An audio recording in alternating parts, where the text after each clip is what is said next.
সূর্যের তাপ সহ্য করতে না পেরে গরমের ছুটিতে যখন সবাই পাহাড়িয়া মরশুমে হারিয়ে যেতে চাইছে, তখন আমরা সমুদ্রের নোনা জলে নিজেদের ডুব দেওয়ার কথা ভাবছি।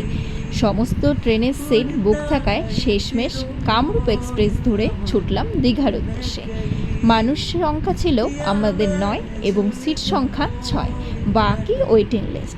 আনন্দের বাহার এতটাই যে শেয়ারিংয়ের ব্যাপারটা গরমেও বেশ ভালো লাগছিল। Hi everyone, welcome back to my channel is Renaissance. আমি দীপান্বিতা বণিক চলে এসেছি আবার একটা নতুন ভিডিও নিয়ে।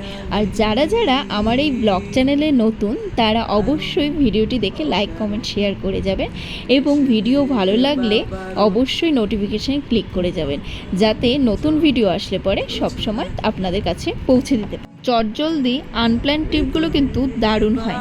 এখানে মাসির মেয়েরা এবং মেসো আর মা, আমি, বাবা, মামা, মামি, মামাতো বোন এবং কলকাতা থেকে আমার বোনও জয়েন করছে আমাদের এই ট্রিপে।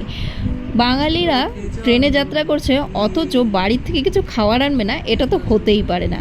এখন চলছে আমাদের সন্ধ্যের খাওয়া দাওয়া, একটু পরে আমাদের ডিনার শুরু হবে। ডিনারে তো খাওয়ার এলাহি ব্যাপার।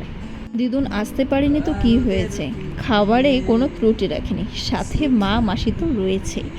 তারপরে সবাই আড্ডা দিয়ে ঘুমিয়ে পড়েছিলাম এবং সকাল 5টে নাগাদ আমরা হাওড়া স্টেশনে পৌঁছে গিয়েছিলাম এবং সবাই ব্যাগপত্র রেডি করছি নামার উদ্দেশ্যে। ওয়েদারটাও একটু একটু করে চেঞ্জ হচ্ছে এবং গরম আবহাওয়ার সম্মুখীন আমরা হতে যাচ্ছি। তাতে কি হয়েছে, ট্রিপটার মজা নিতে হবে, সেটাই আসল কথা। বিগ রেলওয়ে স্টেশনে আমার প্রথম পদার্পণ এখানেই। বন্দে ভারতের একটু নজরিয়াটা ঘুরে নিলাম। আমার চড়া হয়নি ঠিকই, কিন্তু দূর থেকে দেখতে বেশ ভালোই লাগছিল। পরে কখনো সম্ভব হলে চড়ব। কিন্তু টিকিটের ভ্যালু শুধুমাত্র 2 ঘন্টা থাকবে। এখানে এনকোয়ারিতে বলার পরে আমি জানতে পারলাম যে আমার হাতে যে টিকিটটা রয়েছে সেটার ভ্যালিডিটি শুধুমাত্র 2 ঘন্টা। 2 ঘন্টা পরে আবার প্ল্যাটফর্ম টিকিট কাটতে হবে।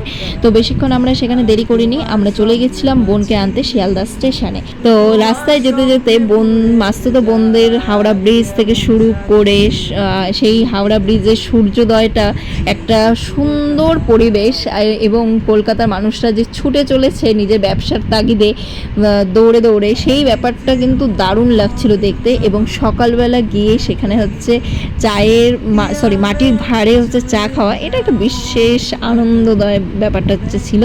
গরম ওয়েদারটা থাকলে পরে এইসব জিনিসগুলো, এইসব মুমেন্টগুলো আমরা খুব এনজয় করছিলাম। যাই হোক, বোনকে আমরা সারপ্রাইজ দেওয়ার জন্য ওখানে লুকিয়েছিলাম, কিন্তু এবং সারপ্রাইজ দেওয়ার উদ্দেশ্যে আমরা শিয়ালদা স্টেশনে গেলে পরেও কিন্তু আমার বোনের বুদ্ধির কাছে সত্যিই হার মানতে হয় সব সময়। আমার বোনকে এখনই দেখতে পাবে যে দূর থেকে আস্তে আস্তে আমাদের চোখের দিকে তাকাবে, ওই যাচ্ছে, এই যে জাস্ট হয়ে গেল। তো সারপ্রাইজ কিছুই রইলো না। তারপরে বোনকে নিয়ে চলে আসলাম আবার মা বাবার কাছে, যে হাওড়া স্টেশনে। মা বাবা এতদিন পর বোনকে পেয়ে তো খুশিতে দিশেহারা।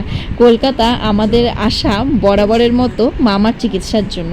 এবার হয়তো প্রথম চিকিৎসা নয়, আনন্দের মুহূর্তগুলোকে ভাগ করে নিজের পরিবারের সাথে মেতে ওঠার পালা। এবার বলি ট্রেনের ব্যাপারটা। আমার ভ্যাকেশনের টিকিট সেরকমভাবে অ্যাভেলেবেল না থাকায় আমাদের কামরূপ এক্সপ্রেসে কাটতে হয়েছিল আসাম টু হাওড়া, এবং সেখান থেকে দীঘা স্পেশাল ট্রেন তোমরা অবশ্যই পেয়ে যাবে, কিন্তু আমাদের স্পেশাল ট্রেনের টিকিট কাটতে হয়েছিল।